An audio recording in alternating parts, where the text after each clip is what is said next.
اللہ تعالیٰ قرآن کریم میں فرماتے ہیں کہ تفکر کیا کرو. اس کا مطلب یہ ہے کہ غور و خوض کیا کرو، سوچا کرو، تحقیق کرو.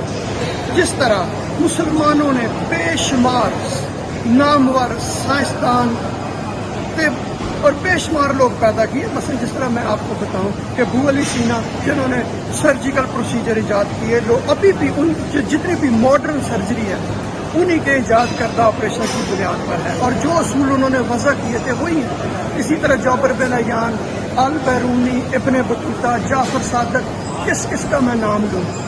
تو اس کی یہی ہے کہ وہ لوگ تحقیق کرتے تھے اور انہوں نے انسانیت کی فلاح و بہبود کے لیے بے شمار کام کیا.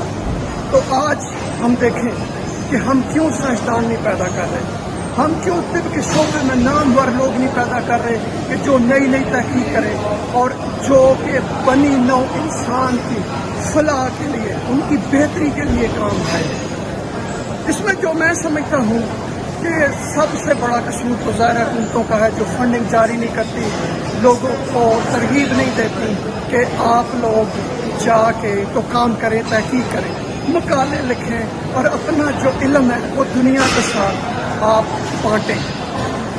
پھر اس کے بعد ہمارے جتنے بھی استاد ہیں یا جو ہمارے مذہبی رہنما ہیں، مذہبی رہنما ضرور قصے کہانیاں سنائیں، ماضی میں یہ ہوا، اس طرح ہوا، لیکن اس کے ساتھ ساتھ لوگوں کو یہ بھی کہیں کہ آپ تحقیق کریں، سائنس کے میدان میں آگے آئیں.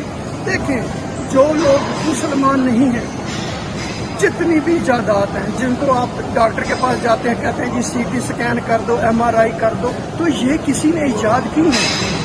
آپ کا بلڈ پریشر جو لے رہا ہے وہ بھی کسی نے، آپ کے جو اسٹیتھوسکوپ لگا کے دل چیک کر رہا ہے تو وہ بھی کسی نے ایجاد کی ہے. تو کس نے ایجاد کیا؟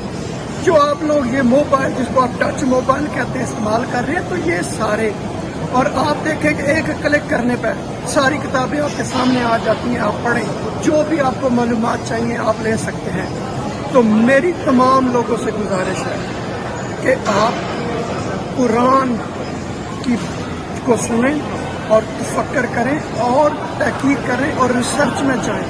سائنسدان بنیں، اپنے بچوں کو سائنسدان بنائیں. صرف پیسہ کمانے کے لیے ان کو تعلیم و تربیت نہ کریں. بہت شکریہ یہ ویڈیو دیکھنے کا.